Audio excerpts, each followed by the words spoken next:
ورحمة الله وبركاته. إن الحمد لله نحمدك يا من أوضحت لنا سبل الهداية وأضحت عن بصائرنا غشاوة الغواية. نصلي ونسلم على من أرسلته شاهدا ومباشرا وناذرا إلى الله بإذنه وسراجا منيرا. قال الله تعالى في القرآن الكريم وهو أصدق القائلين: أعوذ بالله من الشيطان الرجيم، بسم الله الرحمن الرحيم. وليخشى الذين لو تركوا ذرية ضعافا خافوا عليهم. صدق الله العظيم. أيها الحاضرون رحمكم الله، لا كلمة ولا قول ألقيتها إلا كلمة الشكر. الحمد لله على نعمة الإيمان، الحمد لله على نعمة الإسلام، الحمد لله الذي قد أعطانا رحمة وتوفيقا وقوة حتى قدرنا أن نجتمع في هذا المكان المبارك. وثم نصلي ونسلم على أسعار المخلوقات نبينا وسيدنا محمد صلى الله عليه وسلم، الذي قد حمل الناس من الظلمات إلى النور، وحامل البشرى على المتقين، وحامل النضرى على المرجمين. ثم أقدم احترامي أولا إلى رئيس هذا المعهد فهو أبونا والد وأسرته، وثانيا إلى أساتذتنا الذي قد علمونا ليلا ونهارا، وخصوصا إلى مستمعينا الكرام في هذا المكان المبارك. طبعا أقوم أمامكم أريد أن أخطب باللغة العربية تحت العنوان تربية الإسلامية الوطنية. أيها الحاضرون رحمكم الله، ظهر أمامنا بين الرجاء والتحدي. الرجاء هنا أننا قد شهدنا نهضة الإسلام ونشره في هذا الزمن بمعمور المساجد والمؤسسات والتعليمة في علوم الدين. بل التحدي الذي نقابل الآن هو ثقافة الغرب بوسائل الكمبيوتر والتلفاز وإنترنت وغير ذلك، وهذه الوسائل تتضمن السلبية كما قالها دكتور فردان ويليام أن بعض آثار السلبية من وسائل الاتصال والمواصلة هو تغيير ثقافة المجتمع، ونحن لا نخاف لو كان تغيير مسيرا إلى وجه سلبي، بل الواقع أن التغيير مسيرا إلى عكسه أي إلى وجه سلبي. منها كثيرة من جيل الشبان كطالب المدرسة واقعا على بيئة الشكران، مثل الإكتسي برندي ويشكي وما أشبه ذلك. فلذلك المعتمد الواحد والقبضة الواحدة لدفع الحياة الناس من أي التحدي والاختيار والامتحان هي الامتساك بالإسلام والرجاء لمرضات الله.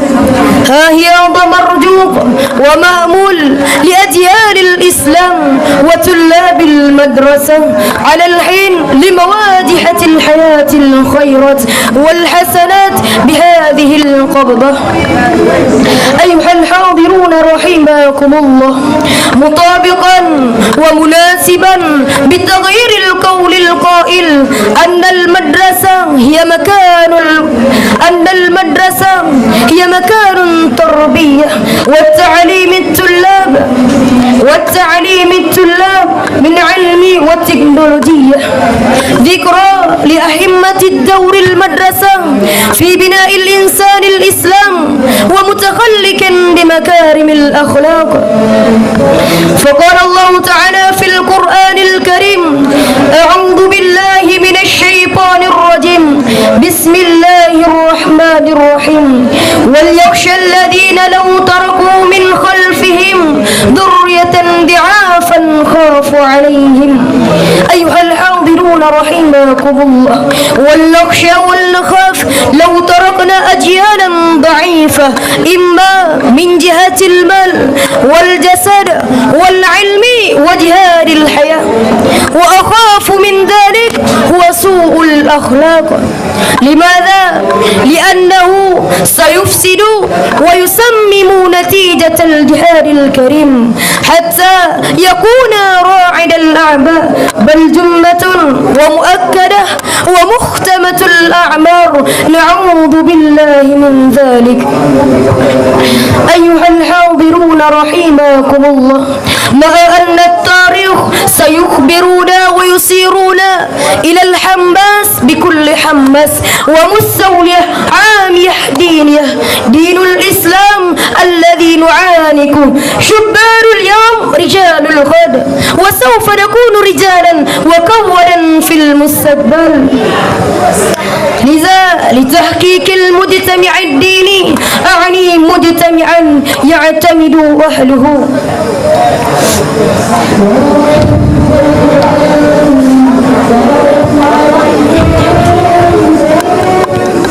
أيها الحاضرون رحمكم الله، بناء على هذا بدا أن اليأس في كل نواحي الحياة، أن اليأس في كل نواحي الحياة مرفوض وممنوع في الإسلام، سواء كان في العمل والتعليم أو في نيل الأمل.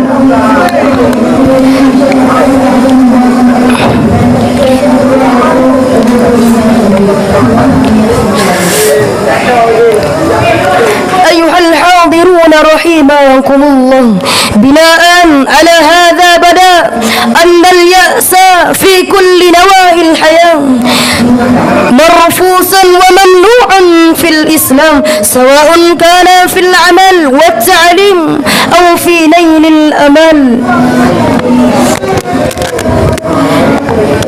منذ بداية هذه الكتبة القصيرة إلى نهايتها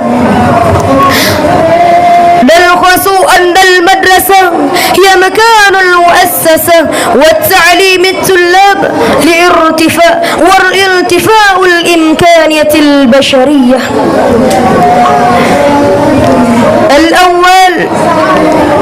الأول النظام والنشاط.